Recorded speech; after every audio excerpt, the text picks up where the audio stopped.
Rubi Rose tweet going viral, and it sparks an interesting conversation. So I want to say salute to Rubi Rose right now. I want to say shout out to Rubi Rose because this opens the door to uh, to needed conversations that need to be had in general. And this is what I like people doing with their voice and their influence, right?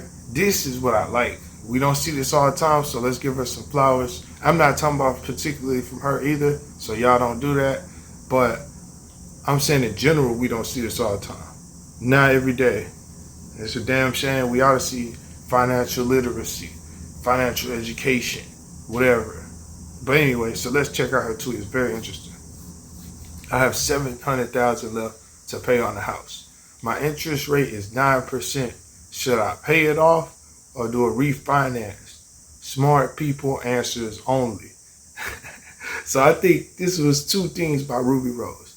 One, she might have genuinely wanted the answer to this to see what people would say to get, you know what I'm saying, to get people ear to see, or somebody come up with a play.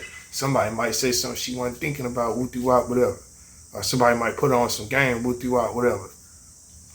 So I think it's interesting for that. For two, I think she was like taking a jab at the trolls too that don't have no damn common sense or knowledge about anything, just want to get on here, get on this social media shit and talk shit and try to slay people. Anyway, so I think she was taking a slap at them and then like starting the boss conversation. The third thing is I think she really don't care what you think. I think she's just gonna fucking just start the conversation with this. So that's why I want to give her some flowers for that, for turning the conversation into a high level conversation. So what would I do? Or what would I suggest she do? I would say if you can pay the house off, pay it off. And this is why. If you can pay it off, $700,000 left is crazy. But that means she's probably like in $1 million house or some shit, or, you know, whatever.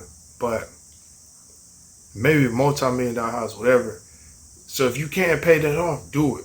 Because this is why. Some people say, oh, buying a house is just a liability. Nah. When you own that motherfucker, it becomes an asset.